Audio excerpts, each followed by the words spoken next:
ब्रह्मांड में चक्कर लगाते पूरे ब्रह्मांड में घूमते हुए उन्होंने इस स्थान को जब देखा तो उनको बहुत आनंद आया कि ये स्थान वास्तव में तप करने के लायक है। तो एक बार यहाँ पर रेमो ऋषि नाम के एक ऋषि रहते थे और इस सरोवर के किनारे पर वो एक छोटी सी कुटिया बना के रहते थे और वो तपस्या करते थे। और तपस्या जब करते थे तो उनको अपनी शरीर की सुध बुध नहीं रहती थी और कितने दिन उन्होंने अन्न जल ग्रहण करे ही तपस्या करते थे। तो एक बार क्या हुआ कि स्वयं भगवान उनसे मिलने के लिए, उनके दर्शन के लिए स्वयं राधा कृष्ण यहाँ पर आए और उन्होंने देखा कि हमारा एक परम भक्त एक जंगल में, बियाबन जंगल में तपस्या कर रहा है, क्यों नहीं हम उनके दर्शन के लिए स्वयं जाएं। तो भगवान राधा रानी को साथ में लेकर यहाँ पर आए। तो जब तपस्या स्थल पर जब उनकी कुटिया पे पहुंचे तो भगवान, तो उन्होंने देखा कि ऋषि अपनी तपस्या में लीन है और वो अंतर हृदय में अपने भगवान के दर्शन कर रहे हैं। तो भगवान ने देखा कि अगर ये ऐसे ही दर्शन कर रहेंगे तो हमारे को दर्शन कब देंगे। तो भगवान ने उनके अंदर के हृदय को, ईश्वर को निकाला और ये स्वयं जैसे उनकी आंखें खुली तो भगवान राधा कृष्ण उनके सामने प्रकट थे। और वो ऋषि जैसे ही देखा कि भगवान को मैं जब अपने अंदर हृदय में देख रहा हूँ तो वही भगवान मेरे सामने प्रत्यक्ष खड़े हैं। तो वो साष्टांग दंडवत करते हुए भगवान ने उनको अपने गले से आलिंगन करते हुए अपने हृदय से लगा लिया। और जब हृदय से लगाया तो वो ऋषि इतने भाव विभोर हुए कि उनका जो शरीर था वो पिघल के इस सरोवर में आके तप्त हो गया। इस सरोवर में आके उनका शरीर मिल गया और वो हमेशा के लिए भगवान के परम धाम को चले गए। तब से ये सरोवर देव सरोवर के नाम से जाना जाता है। और रिभु ऋषि नाम के ऋषि जो यहाँ पे तपस्या करते थे, देव सरोवर की क्योंकि ये दिव्य स्थान, पवित्र स्थान है। यहाँ गुप्त रूप में साधु महात्मा और जो हमारे देवता हैं वो भी तपस्या करने के लिए आते थे। तो एक बार क्या हुआ कि बड़े बड़े ऋषि, जो हमारे ऋषियों का नाम है, जैसे गौतम ऋषि है, मार्कंडेय ऋषि है, अगस्त ऋषि है, इन्होंने सलाह मीटिंग करी कि इस धरती पर मृत्यु लोक में लोग अपने धर्म से अच्युत हो गए हैं, धर्म से विमुख हो गए हैं, धर्म से दूर हो गए हैं, तो उनका धर्म क्या है, क्या करना चाहिए। तो उन्होंने देखा कि जब हमारे प्रभु जो शेष सागर में लेटे रहते हैं, शेषनाग पे आराम करते हैं, लक्ष्मी चरण दबाती रहती हैं, तो उनका ही अनुसरण सभी लोग कर रहे हैं। तो कृपया हम भगवान के पास जाएं, उनसे निवेदन करें कि प्रभु जी कुछ करिए, कि आप अगर ऐसा करेंगे तो ये सब लोग आने वाला युग और आने वाले समय में लोग ऐसा ही करेंगे कि हमारा ईश्वर भी ऐसा करता है तो हम भी भोग विलासों में रहेंगे। तो वो जब वहां पर गए और देवऋषि नारद को साथ लेके तो उन्होंने भगवान को दंडवत प्रणाम करा और भगवान ने उनका सब तरह से स्वागत कराया। उन्होंने पूछा कि ऋषिवर आप कैसे आए, क्या कारण है। कि प्रभु हम आपसे एक इच्छा लेने आए हैं और आपसे प्रार्थना करते हैं कि प्रभु जी हमने पूरे ब्रह्मांड में चक्कर लगाया और घूमते घूमते हमने सब लोगों से पूछा कि आप साधना करिए, तपस्या करिए ताकि आपका उद्धार हो। तो उन्होंने कहा कि हम किस लिए करें, जो इस संसार का जो मालिक है वो तो ऐसो आराम में जीता है और अशेष नाक पे सोता रहता है और लक्ष्मी चरण दबाती है, वो तो भोग विलासों में लिप्त रहते हैं। तो हमने सब लोगों से प्रश्न करा तो हमने बड़ा उनके प्रश्नों को सुन के बड़ा हमें आश्चर्य हुआ कि नहीं, हमारे ईश्वर को ये बात हमें संदेश पहुंचाना चाहिए। जब वो भगवान के पास पहुंचे तो भगवान से उन्होंने प्रार्थना करी, प्रभु जी कुछ करिए। तो भगवान विष्णु ने देखा कि बात बहुत अच्छी है और ये सोचने योग्य है कि इस पे कुछ अमल करा जाए। तो उन सब लोगों ने कहा कि भगवान कुछ करिए। तो वो वहां से भगवान ने कहा आप अपने अपने स्थान को जाइए, मैं कुछ आगे की लीला करता हूँ। तो भगवान ने सब एकांत हो गए, सब चले गए। तो लक्ष्मी जी को बोला कि लक्ष्मी जी आप अपनी माँ के घर जाइए, कृपया मुझे एकांत चाहिए, एकांत के लिए छोड़ दीजिए। तो लक्ष्मी जी अपनी माँ के यहाँ चली गई और भगवान विष्णु जब उन्होंने गरुड़ पे सवार होकर जब ऊपर आकाश मार्ग से पूरे ब्रह्मांड में भ्रमण कर रहे थे तो भ्रमण करते करते उनको कहीं भी स्थान अच्छा नहीं लगा। तो जब वो ब्रज वृंदावन इस धाम में आए तो ये रमणीक स्थान, बड़ा पवित्र स्थान उन्होंने देखा।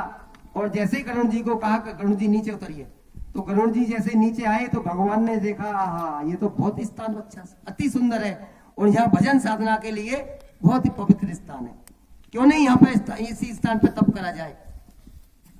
तो भगवान ने जब देखा कि ये तो पहले से ही किसी का स्थान है, यहाँ तो अपने लिए जगह नहीं है, तो उन्होंने देखा कौन है, कौन रहता है यहाँ। तो देखा तो यहाँ भगवान भोलेनाथ और माता पार्वती रहते थे।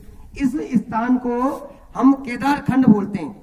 ये स्थान जैसे हिमालय में केदार खंड है, ये पूरा पर्वत केदार खंड के नाम से प्रसिद्ध है। तो भगवान विष्णु ने सोचा कि इनके होते हुए तो मैं साधना कैसे कर पाऊं। उस टाइम यहाँ ठंड पड़ती थी, बर्फ पड़ती थी, बर्फ पड़ती थी। जैसे आज हिमालय में बर्फ पड़ती है, ऐसे यहाँ बर्फ पड़ती थी। तो भगवान ने सोचा कुछ भी हो जाए, मैं यहाँ से भोलेनाथ को रहने नहीं दूंगा, यहाँ से भगा के छोड़ूंगा और इस स्थान पे मेरा कब्जा होगा। तो भगवान ने सोचा कि अब कोई लीला करनी चाहिए। तो भगवान एक छोटे से रूप में, बालक के रूप में, और इतना सुंदर, इतना लावण्य रूप था उनका कि जैसे ही भोलेनाथ और पार्वती जब तप्त कुंड में नहाने के लिए जाते थे, उनका डेली का नियम था, तो तप्त कुंड में वो नहाने के लिए जाए तो रास्ते में क्या हुआ कि एक छोटा सा बालक 4-5 वर्ष का और रो रहा था बहुत जोर जोर से। और जब उसके पास में जहां हम दर्शन करेंगे बद्रीनाथ स्थान, तो उस स्थान पर जब वो यहाँ पर निकल के जा रहे तो उन्होंने कहा ये बालक किसका है, और बियाबान जंगल में, यहाँ तो कोई भी नहीं है, ठंड के मारे ये कितने दिन से भूखा प्यासा। जो बस के बाद में पूछा वहां जाके कि आप कौन हो, आपके माता पिता कहाँ हैं, और आप इस बियाबान जंगल में अकेले कैसे रह रहे हैं। तो उन्होंने बोला भगवान ने कि प्रभु मुझको तो पता नहीं है, मैं अपने माता पिता से बिछुड़ गया हूँ और मेरे को 4 दिन 4 रात हो गई है, मैंने 4 दिन 4 रात से सोया भी नहीं है और खाया भी नहीं है। भगवान सोचे भोलेनाथ कि यहाँ 10-5 मिनट में ही आदमी का प्राण निकल जाएगा, बर्फ इतनी पड़ी है ठंड में, और ये कहता मैं 4 दिन से 4 रात से सोया भी नहीं हूं। भगवान ने सोचा ये देवता या किसी की माया है। तो जैसे ही माता पार्वती उस बालक को गोदी में उठाने लगी तो भोलेनाथ नहीं, पार्वती इसको टच मत करना, हाथ मत लगाना। लेकिन माता का वात्सल भाव प्रेम था और वो मर गया, तो उन्होंने उस बालक को गोदी में उठा लिया, और गोदी में उठाया तो तैसे ही वहां से उठा के लाए और अपने जहाँ पे कुटिया में स्थान था वहां पे उनको लिटा दिया। उनको बोला कि बाबा मुझको भूख लगी है, मैं तो 4-5 दिन से कुछ खाया भी नहीं है, भूख प्यास से बहुत परेशान हूँ, मुझको खाने के लिए। कि हाँ हाँ ठीक है, हम नहा के आते हैं तो आपको बढ़िया भोजन पकवान बनाएंगे तो आपको खिलाएंगे। भोलेनाथ और माता पार्वती तप कुंड में नहाने के लिए चले गए। तो जब वापसी जब आए तो उन्होंने देखा कि दरवाजे का जो अंदर का जो कुंडी होती है भीतर से वो बंद थी, ऊपर वाली, नीचे वाली चलो चढ़कर कोई खोल भी लेगा, छोटा बालक है, लेकिन ऊपर वाली जो होती है ना, घरों में होती है, तो वो उन्होंने कि ये किसने बंद कर दिया, छोटा सा बालक तो कर नहीं सकता।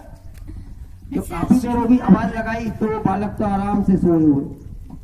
जब एक छोटा सा छिद्र था उसके अंदर, दरवाजे के अंदर, तो भगवान भोलेनाथ ने देखा अरे ये तो स्वयं भगवान विष्णु और लेटे हुए, और ये बड़े आकार में लेटे हुए। देखते फिर दोबारा देखा कि वास्तव में ये तो वही प्रभु है।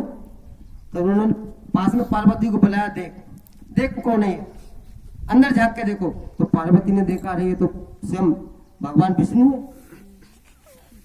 मैंने बोला ना, उस कर्म के इस कृत्य के लिए माता पार्वती को भोलेनाथ ने बहुत डांटा, बहुत फटकार लगाई कि मैंने बोला इनको हाथ मत लगाना, ये माया है, लेकिन आप नहीं मानी, आप देख लो उसका परिणाम।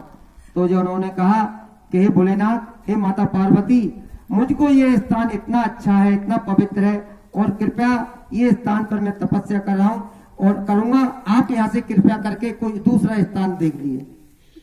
तो उन्होंने पहले ही ठान लिया कि भोलेनाथ को यहाँ से भगाना। तो उन्होंने कहा ये स्थान अब यहाँ से मेरा है और आप अपना स्थान कहीं भी चुन लीजिए।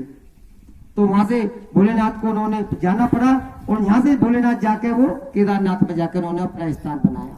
और यही स्थान जो आदि बद्री है, यहाँ पर भगवान रामेश्वरम के रूप में है, आदि गणेश के रूप में है, और माता अन्नपूर्णा के रूप में यहाँ विराजमान है, और नंदी के पीठ पर स्वयं शिवलिंग विराजमान है, और वहां पर एक तरफ नर है, दूसरी तरफ नारायण है, और उनके बगल में उद्धव जी हैं, और यहाँ पर भगवान श्रीनाथ जी का विग्रह है और राधा कृष्ण का विग्रह, जब भी हम दर्शन करेंगे। क्योंकि ये स्थान जैसे कहते हैं ना आदि वृंदावन, आदि गोलोक धाम, ये उस धाम और इस धाम में कोई अंतर नहीं है, ये दिव्य धाम है। और यहाँ पर हम दर्शन ये इसलिए करने के आए क्योंकि हम 4 धाम वहां जा नहीं सकते, और जो जा भी जाएगा, चला भी जाएगा तो वहां कठिनाई बहुत है, परेशानी बहुत है, बर्फ पड़ती है, ठंड पड़ती है, ऊंचाई बहुत है। यहाँ कोई ऊंचाई नहीं है, यहाँ कोई ठंड भी नहीं है, और जो जहां उस धाम में जाके हमें जो पुण्य मिलता है, जो उसका फल मिलता है, वही हम यहाँ पे आके वो फल और पुण्य सब कुछ यही मिलता है। तो ये धाम, क्योंकि भगवान ने जब अपने माता पिता को इस 4 धाम की यात्रा कराई तो उस टाइम भगवान इस धरती पर नहीं आए थे। तो माँ यशोदा और नंद बाबा के यहाँ कोई संतान नहीं थी। उन्होंने भगवान से प्रार्थना करी थी कि हे प्रभु, कृपया हमारे घर में कोई संतान आएगी तो हम तेरी 4 धाम की यात्रा करने के लिए आएंगे, कृपया हमें कोई संतान हो तो हम जरूर आएंगे। तो कुछ दिन के बाद भगवान ने अवतार ले लिया। और भगवान उस टाइम ज्यादा बड़े नहीं थे, कम से कम उनकी 4-5 साल की उम्र थी। उन्होंने जब ये अपने घर में जब यात्रा करने जाते तो कुछ दिन के लिए, 10-5 दिन के लिए कोई पकवान, मिठाई वगैरह ऐसी चीज खाने के लिए रास्ते में जरूरत पड़ेगी तो वो बनाते। तो ये सब तैयारी कर रहे थे। तो लाला ने पूछा कि बाबा ये सब काहे की तैयारी कर रहे हैं? कि बेटा, जब तुम हमारे इस आंगन में नहीं आए थे उससे पहले हमने भगवान से मनौती मांगी थी कि हमारे कोई संतान हो जाएगी तो हम 4 धाम की यात्रा करने आएंगे, तो कृपया हम 4 धाम की यात्रा की जाने के लिए तैयारी कर रहे हैं। तो भगवान ने बोला कि बाबा वो रास्ता तो, वो 4 धाम तो बहुत दूर है, हिमालय में वो बहुत ठंड पड़ती है और इस उम्र में आपको धाम की यात्रा करना बड़ा कठिन है, चढ़ नहीं पाओगे, ठंड बहुत पड़ती है। तो नंद बाबा बोले कि लाला कुछ भी हो, हमने भगवान से मनौती मानी थी कि हम 4 धाम की यात्रा अवश्य करेंगे, तो हम जरूर जाएंगे।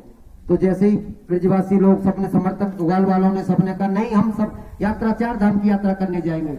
तो वो 4 धाम की यात्रा करते करते जब वृंदावन से गोकुल और यहाँ से निकलते हुए ठीक के रास्ते से आए तो रास्ते में एक गांव पड़ता, खो गांव पड़ता। अभी रास्ते में जब आए थे ना, खो गांव, यहाँ से 4-5 किलोमीटर दूर।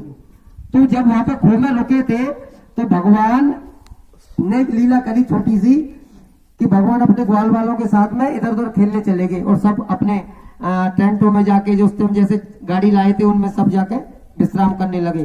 तो भगवान वहां पर खो गए थे। अब भगवान खो गए तो वहां पे किसी को मिले ना, सब आवाज लगा में, अरे कन्हैया, अरे कृष्णा, तुम कहाँ चले गए? ग्वाल वाल सब पुकारे, कहीं नहीं मिले। तो भगवान काफी 5-6-7 घंटे के बाद में बहुत मेहनत करी तो वो कई दूर गांव में जाके पास में खेल रहे थे और मिट्टी में। तो भगवान ने देखा कि अब सब आ गए, तो उस गांव का नाम पड़ गया खो इसलिए पड़ गया कि भगवान खो गए थे कुछ देर के लिए और वहां से चल के ये आदि बद्री में यहाँ पर आए। तो भगवान ने अपने सारे धामों को, सारे तीर्थों को और सारे विग्रह को इस धाम में बुलाया है ताकि कलयुग का जीव उस धाम में ना जा सके तो कम से कम यहाँ इस धाम में आके दर्शन कर सकता, उसकी मनोकामना यहाँ पूर्ण होती है। और ये सब अपनी काम बन की सीमा लगती है। और यहाँ से आगे पर हम आदि बद्री जाएंगे और केदारनाथ जाएंगे और केदारनाथ के दर्शन ऊपर चढ़ेंगे पहाड़ी पर, भगवान वहां केदारनाथ के रूप में प्राण, यहाँ से ही भगवान गए थे। और उसके बाद में फिर हम कामवन में प्रवेश करेंगे, चरण पहाड़ी, भोजनतारी, फिसलनी शिला, कामेश्वर महादेव, विमल कुंड, ये सब हम वहां करेंगे।